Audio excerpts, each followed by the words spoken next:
আমার স্নেহের ক্লাস 5-এর ছাত্রছাত্রীরা, আমার ইউটিউব চ্যানেলে তোমাদের প্রত্যেককে স্বাগত। আজ আমরা তোমাদের উইংস বইয়ের 58 পেজ থেকে আজকে আমরা শুরু করব। গত ক্লাসে আমরা অ্যাক্টিভিটি 5 পর্যন্ত করেছিলাম। আজকে তারপর থেকে চলো শুরু করা যাক। লেটস লার্ন, চলো শিখি। Let's look at the following sentences. এখন দেখো নিম্নলিখিত বাক্যগুলিতে ফ্রম দ্য অ্যাবাভ টেক্সট। এই যে আগের ক্লাসে যে আমরা টেক্সটটা পড়েছি সেইখান থেকে এই লাইনগুলো নেওয়া বা এই সেন্টেন্সগুলো নেওয়া। Moumita studies in class 5। Moumita পঞ্চম শ্রেণীতে পড়ে। দেখো ইনটা একটু মোটা করে বা বোল্ডে লেখা আছে। Last Sunday I went to Kolkata zoo. দেখো টুটাও একটু ডিপ করে বোল্ডে লেখা আছে। The words in colour are called preposition. এই যে ইন আর টু এগুলোকে বলা হয় কি? প্রিপোজিশন। এই প্রিপোজিশন ইজ এ ওয়ার্ড। একটা প্রিপোজিশন হলো একটা শব্দ used before a noun or pronoun. ব্যবহার করা হয় একটা নাউন বা প্রোনাউনের আগে। To indicate place, position, time or method. দেখাতে কি? স্থান, পজিশন মানে অবস্থা, সময় এবং মেথড মানে পদ্ধতি। এই দেখো বাংলায়ও লেখা রয়েছে। একটি প্রিপোজিশন হচ্ছে একটি শব্দ যেটি কোনো নাউন বা প্রোনাউনের আগে বসে স্থান, অবস্থা, সময় বা পদ্ধতি ইত্যাদি ইঙ্গিত করে। প্রিপোজিশন হলো একটা শব্দ যা নাউন প্রোনাউনের আগে বসে নাউন প্রোনাউনের সঙ্গে বাক্যের অন্যান্য শব্দ এর সম্পর্ক স্থাপন করে। একটা সেন্টেন্সে দুটো নাউন থাকতে পারে বা একটা নাউন একটা প্রোনাউন থাকতে পারে। যে কোনো নাউন প্রোনাউনের আগে প্রিপোজিশন বসবে এবং তার বাকি সেন্টেন্সের ওয়ার্ডগুলির সঙ্গে একটা রিলেশন তৈরি করবে। ঠিক আছে, চলো এবার activity 6। Fill in the blanks. শূন্যস্থান পূরণ করো উইথ সুইটেবল প্রিপোজিশন। উপযুক্ত প্রিপোজিশন দিয়ে ফ্রম দ্য হেল্প বক্স। দেখো হেল্প বক্সে প্রিপোজিশনগুলো দেওয়া রয়েছে। 1 ইজ ডান ফর ইউ। একটা তোমাদের জন্য করা রয়েছে। মানসশ্রী গেটস আপ অ্যাট 5 o'clock। সময়ের আগে অ্যাট বসে। ঠিক আছে। শতরূপা প্লেস ড্যাশ হার ফ্রেন্ড। কী হবে? উইথ। কী হবে? তার বন্ধুদের সঙ্গে খেলছে, with. We must have love for our motherland. এটা কী হবে? ফর। আমাদের মাতৃভূমির জন্য বা আমাদের দেশের জন্য। সানডেজ। সানডেজের আগে কী হবে? On. We play in the playground. কিসে খেলি? খেলার মাঠে। Jhumpa goes to school dash foot. কী হবে? On foot. Mita went to market by car. Sourdipta loves dash my fault at. Loves, look এগুলোর ক্ষেত্রে একটা ব্যবহার হয়। পারমিতা লিভস, দেখো কাটোয়া আছে। কাটোয়া একটা জায়গার নাম অবশ্যই, কিন্তু এটা কোনো জেলা বা বড় শহর বা রাজ্য, দেশ এর নাম নয়, তাই এর আগে অ্যাড বসবে। যেই স্থানগুলি বড় মেট্রোপলিটন সিটি বা ডিস্ট্রিক্ট বা স্টেট বা কান্ট্রি বোঝায় তার আগে ইন বসে। আর এমনি সাধারণ কোনো জায়গা বোঝালে যেটা বেশি উল্লেখযোগ্য বা পরিচিত নয় তার ক্ষেত্রে অ্যাড বসে। আর মুনির লিভস ইন কলকাতা। ঠিক আছে, এবার লেটস লার্ন, চলো শিখি। Time of action. দেখো past time, present time, future time. তোমরা ধীরে ধীরে এবারে টেন্স শিখেছো। তোমরা ক্লাস 4 থেকে প্রেজেন্ট কন্টিনিউয়াস টেন্সটা করছো, কিন্তু সেভাবে তোমরা এর ব্যাখ্যা শেখোনি।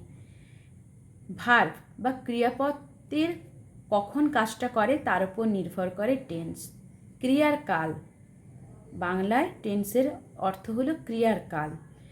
টেন্স বা ক্রিয়ার কাল 3 প্রকারের: পাস্ট টেন্স, প্রেজেন্ট টেন্স আর future tense.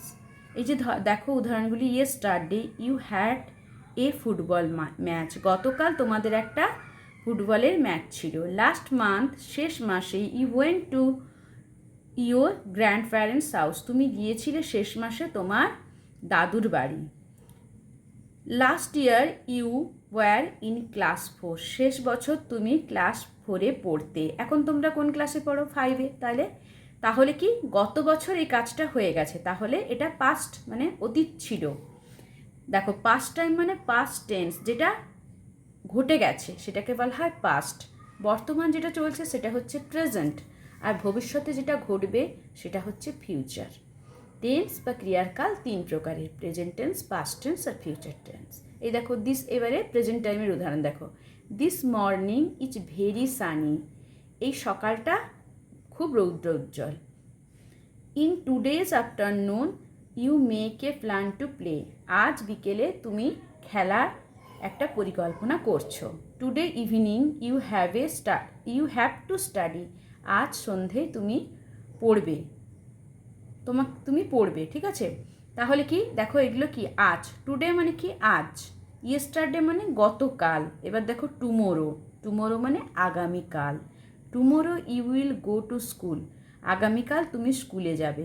Tomorrow evening your friends will come at your place, আগামীকাল সন্ধেয় তোমার বন্ধু তোমার বাড়ি আসবে। অ্যাট ইউর প্লেস মানে বাড়ি, ঠিক আছে। দেখো এই উদাহরণগুলো দেখো, এই যে last month you went to your grandparents house, শেষ মাসে তুমি গিয়েছিলে তোমার দাদু দিদার বা দাদু ঠাকুমার বাড়ি। তাহলে এটা কি যাওয়া কাজটা হয়ে গেছে। প্রেজেন্টে একটা দেখো, this morning is very Sunny, আজ সকালটা কি বা এই সকালটা হচ্ছে খুব রৌদ্রোজ্জ্বল, এটা কি, এটা অতীতে হয়ে গেছে, এটা বর্তমান চলছে। আর এই দেখো tomorrow you will go to school, আগামীকাল তুমি স্কুলে যাবে, এটা হচ্ছে ভবিষ্যতে হবে। তাহলে ক্রিয়ার 3টা টাইমের কথা বলা হয়েছে, past time, present time, future time. বা ক্রিয়ারকাল টেন্স 3 ধরনের, প্রেজেন্ট, পাস্ট আর ফিউচার, ঠিক আছে। চলো নেক্সট পেজে।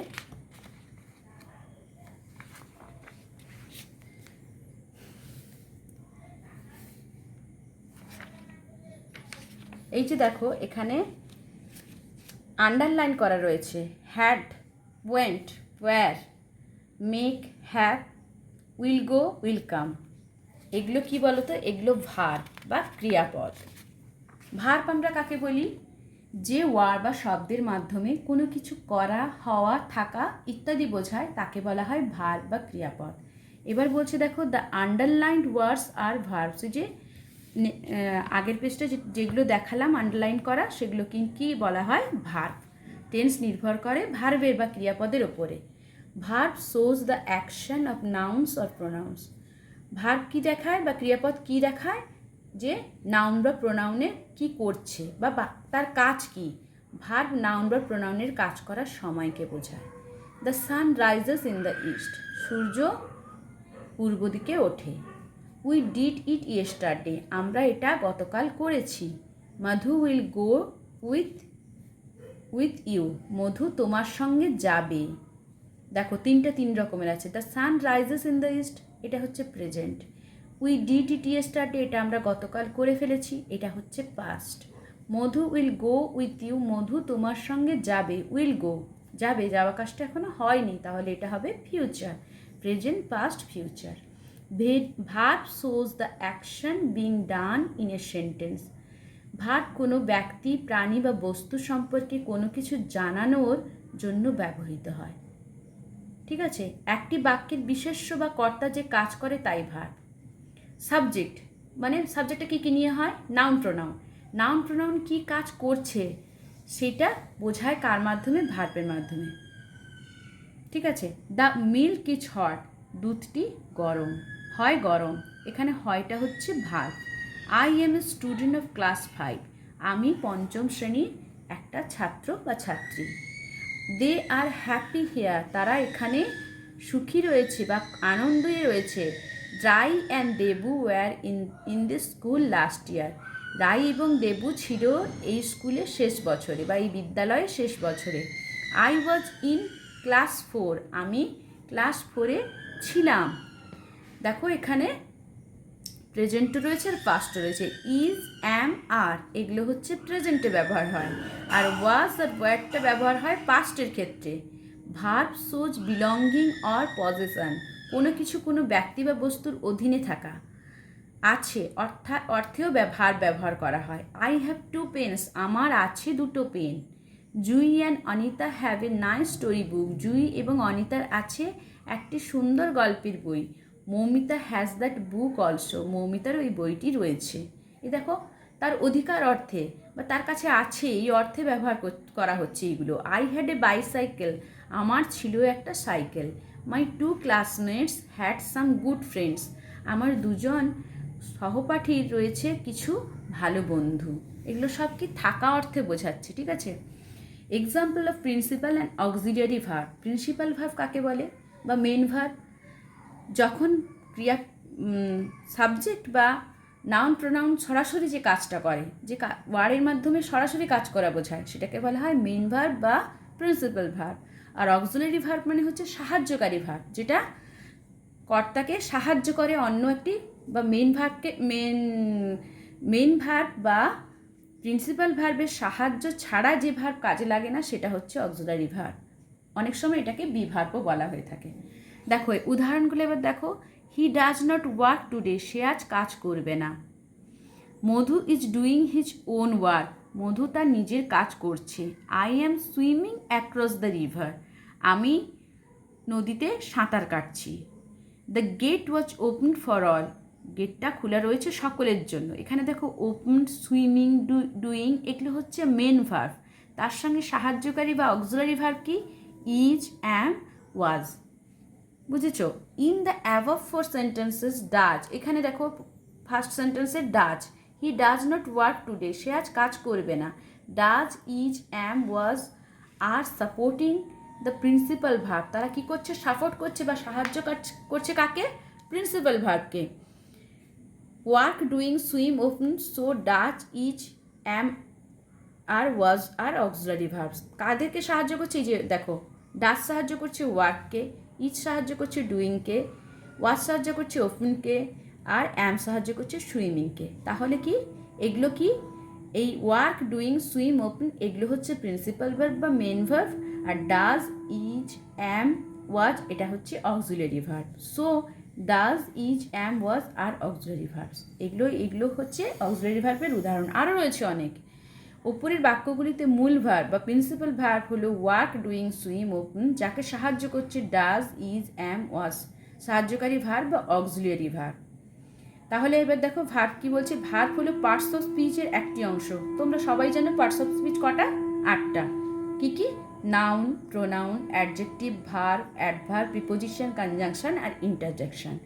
তার মধ্যে মানে ওই পার্টস অফ স্পিচগুলোর মধ্যে ভার্ব রয়েছে একটা অংশ। কোনো কাজ করাই হলো ভার্ব। যে আমি তোমাদেরকে আগে বলেছি ভার্ব কি?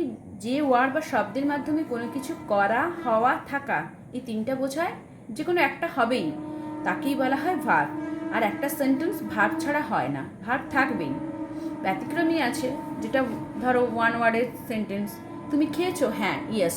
ইয়েসটাও একটা এখানে সেন্টেন্স হিসেবে ব্যবহার হচ্ছে, কিন্তু এগুলো হচ্ছে ব্যতিক্রমী। কিন্তু ভার্ব বা ক্রিয়াপদ ছাড়া সেন্টেন্স হয় না। যেমন rise, walk, read, write, wash, eat, play, return, sleep, dream etcetera. এইগুলো হচ্ছে ভার্বের উদাহরণ। ভার্ব সাধারণত ক প্রকারের? 2 প্রকারের। প্রিন্সিপাল ভার্ব বা প্রধান ক্রিয়া, অক্সিলিয়ারি ভার্ব বা সাহায্যকারী ক্রিয়া। এবার দেখো প্রিন্সিপাল ভার্ব আর অক্সিলিয়ারি ভার্বকে ডিসকাস করা রয়েছে একটু। The verb that is used independently, যে ক্রিয়াপদটা স্বাধীনভাবে ব্যবহার করা যায়, without the help of any other verb, অন্য কোনো ভার্ব ছাড়াই, is called the principal verb. তাদেরকে বলা হয় প্রিন্সিপাল ভার্ব বা প্রধান ক্রিয়াপদ। যে ভার্ব সরাসরি সাহায্যকারী ভার্ব ছাড়াই কাজ করতে পারে বা ব্যবহার হতে পারে, তাকে প্রিন্সিপাল ভার্ব বা মূল ক্রিয়া বলে। অক্সিলারি ভার্ব হলো সাহায্যকারী ক্রিয়া। A verb that helps another verb to express its full meaning is called auxiliary. Auxiliary ভার্বটা কি? অন্য ভার্বকে সাহায্য করে এটার মানে বা অর্থ সম্পূর্ণ করতে, তাকে বলা হয় অক্সিলারি ভার্ব। এবার দেখো প্রেজেন্ট, পাস্ট, ফিউচার। আমরা বলেছি আগেই 3টে টেন্সের 3টে ফর্ম, প্রেজেন্ট, পাস্ট আর ফিউচার। এবারে ভার্বগুলো কোনটা কিভাবে ব্যবহার হয়। আক্স ভার্বটা প্রেজেন্টে আক্স, পাস্টে আক্সড, আর ফিউচারে উইল বা শ্যাল আক্স। প্লে, প্লেড, উইল বা shall play. Put, put, will shall put. Walk, walked, will or shall walk. Singh, স্যাং, will shall Singh. Look, looked, will shall look. Take, took, will shall take. Run, ran, will shall run. Come, came, will shall come. Write, wrote, will shall write. Keep, kept, will shall keep. Read, readটা কোনো change নেই, read, put এগুলো change হয় না। Read read, will shall read, teach taught, will shall teach. Next পেজে চলো। এবার দেখো use of some common prepositions by means of a diagram. একটা ছক ব্যবহার করে তোমাদের বোঝার সুবিধার জন্য এই ছকের সাহায্যে এর ব্যবহার দেখা হয়েছে, যেগুলো কমনলি মানে সাধারণভাবে ব্যবহার করা হয়। On, the ball is on the box, উপরে থাকা, কিন্তু যেটা একদম লেগে থাকে, সঙ্গে লেগে থাকে, সেটার সঙ্গে বলা হয়, সেটার ক্ষেত্রে বলা হয় অন। তুমি একটা আলমারির উপর বই রেখেছো, সেইটা কী হবে? অন দ্য আলমিয়ার, ঠিক আছে? The ball is in or inside the box, ভেতরের বোঝালে কি হয়? ইন হয়, কখনো কখনো ইনসাইড হয়। তারপরে the ball goes into the box, ভেতরে, বাইর থেকে ভেতরে প্রবেশ করা, সেটাকে বলা হয় কি? Into. The ball is beside the box, পাশে বোঝালে কি হয়? বিসাইড ব্যবহার করা হয়। The ball is under the box, নিচে বোঝালে কি হয়? আন্ডার ব্যবহার করা হয়। The ball is thrown over the box, on মানেও ওপরে, কিন্তু সেটা কি? যে জিনিসটার ওপরে সেটার সঙ্গে লেগে থাকে, আর এটা হচ্ছে কি? অপেক্ষাকৃত ওপরে, কিন্তু স্পর্শ অবস্থা থাকে না। দেখো ছবিতেই দেওয়া আছে, এটা স্পর্শ করে রয়েছে, এটা স্পর্শ করে নেই। The ball is between the two boxes, দেখো দুটো বক্সের মাঝে বোঝাতে সবসময় বিটুইন ব্যবহার হয়। The sun is above us, অনেক উঁচু, যেটা আমাদের হাতের নাগালের বাইরে, সেটার ক্ষেত্রে অ্যাবাভ হয়। তাহলে দেখো ওপরে তিনটে বসানো হয়, তিনটে ব্যবহার হয়, যেটা যার ওপরে বোঝাবে কিন্তু লেগে থাকবে, স্পর্শ করে থাকবে, তার ক্ষেত্রে অন। একটু ওপরে কিন্তু স্পর্শ করে থাকবে না, তার ক্ষেত্রে over.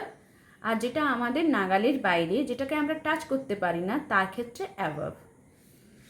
Use a preposition of time, সময়ের ক্ষেত্রে কোন কোন প্রিপারেশন ব্যবহার হয়? Before a particular day or date, একটা নির্দিষ্ট ডে বা তারিখের আগে, দিন বা তারিখের আগে অন বসে। He came here on last Sunday, সে এখানে এসেছিল শেষ রবিবার। I met him on 5th মে, দেখো একটা নির্দিষ্ট ডেটের আগে অন বোঝানো হয়েছে।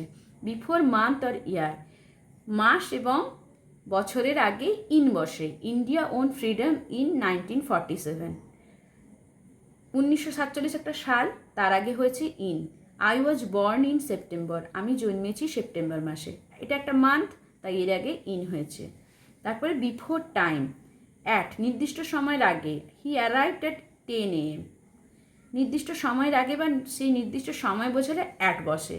হি অ্যারাইভড অ্যাট 10 AM, সে পৌঁছেছিল 10টায়, সকাল 10টায়। AM মানে সকাল। I start for school at 9:30 AM, আমি স্কুলের উদ্দেশ্যে রওনা হই 9:30-এ। নেক্সট পেজে চলো। এবার কি আছে? অর্থ। Words syllabic division, meaning or synonym uses মানে বাক্যে প্রয়োগ। তোমরা মেক সেন্টেন্স করো সেইটা। রিটায়ার্ড, এটা দুটো হচ্ছে, তাহলে কি এটা disyllabic.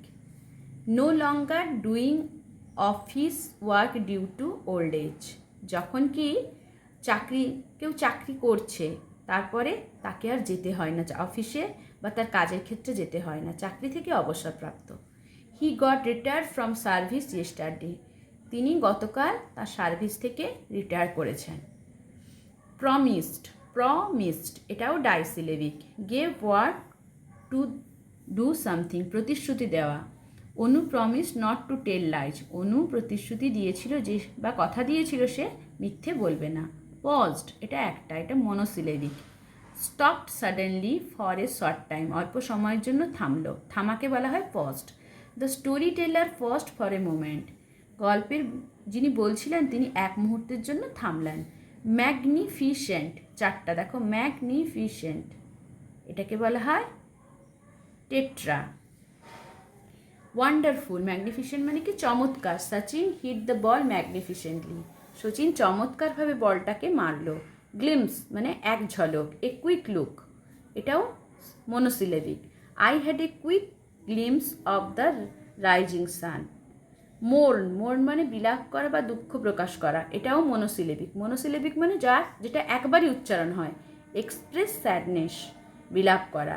We মোর্ন the death of our relatives, আমরা দুঃখ করি বা বিলাপ করি আমাদের আত্মীয়দের মৃত্যুর পরে। গ্রেভও monosyllabic. A hole dug to bury a dead body under the ground, কবর। People put the dead in the grave, মানুষেরা সেই মৃতদেহটাকে কি করলো, কবরে পুঁতে দিল। এম্পারার, এম্পারার এটা হচ্ছে trisyllabic. One who rules an empire, একজন যিনি কিনা শাসন করেন একটা সাম্রাজ্য। আকবর ওয়াজ এ গ্রেট এম্পায়ার, আকবর ছিলেন একজন মহান সম্রাট। বিলাভেড, বিলাভড তাহলে এটা কি di, one who is dearly loved, একজন যাকে খুব ভালোবাসা হয়, খুব প্রিয়জন। Mumtaz was the beloved wife of Shahjahan, Mumtaz ছিলেন শাহজাহানের প্রিয়তমা পত্নী। এবার অ্যাক্টিভিটি 7 কি বলছে, ফিল ইন দ্য ব্ল্যাঙ্কস, শূন্যস্থান পূরণ করো, with words from the wardrobe, wardrobe থেকে শব্দ নিয়ে। দেখো ওয়ার্ডরোবে কতগুলো শব্দ রয়েছে, এখান থেকে আমার যেটা সুইটেবল মনে হবে সেইটা নিয়ে আমরা শূন্যস্থান পূরণ করব। My father had built a dash house, built মানে প্রতিষ্ঠা করা বা গড়ে তোলা, তাহলে কী হবে, magnificent, magnificent.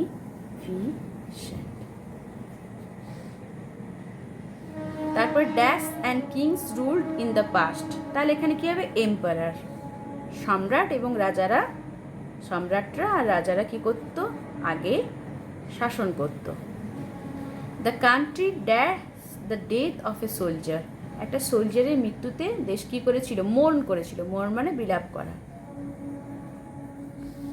From the hill tops you can have the of sunrise, এক ঝলক, তাহলে গ্লিম্পস হবে।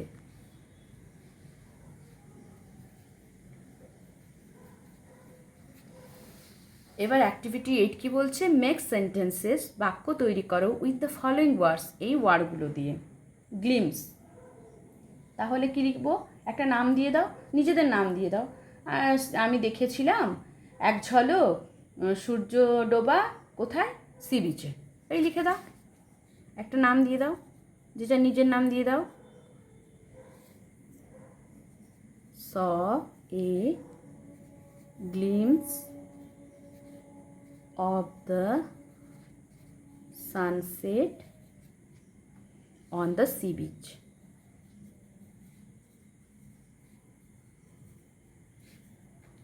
Beloved, beloved আমি আমার বাবা মার beloved কন্যা বা পুত্র, তাই করে দাও, আমি একটা নাম দিয়ে দিই, Rimi is the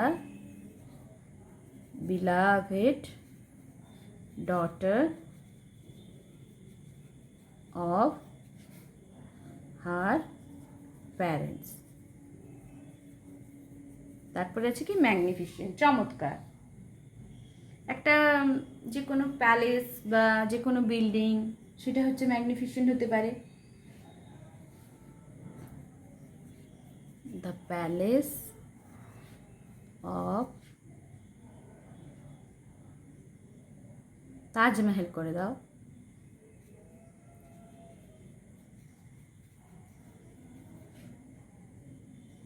is absolutely magnificent.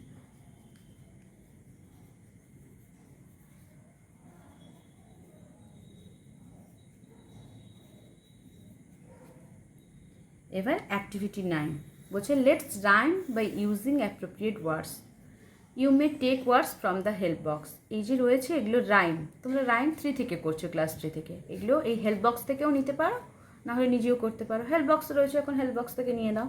টেল কি আছে, বেল আর ফেল, তাহলে লিখে দাও বেল ফেল।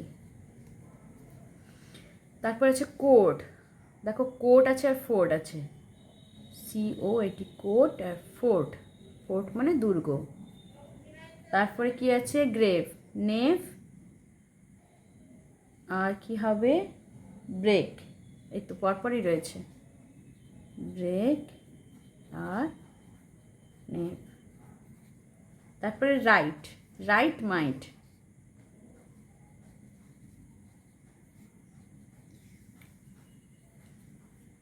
ওয়েন্ট, ওয়েন্ট কি রয়েছে, bent Saint,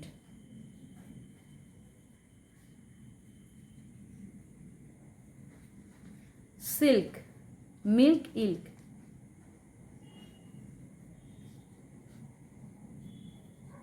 meeting, eating, sitting আর সিটিং। নো, বউ আছে, এটা একটা আছে, আমরা আরেকটা লিখে দেবো। এনো নো লেখা যাবে, একই তো উচ্চারণ। নো, বউ, গ্রো করতে পারো।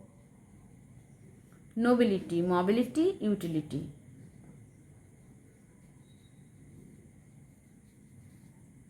আর ইউটিলিটি।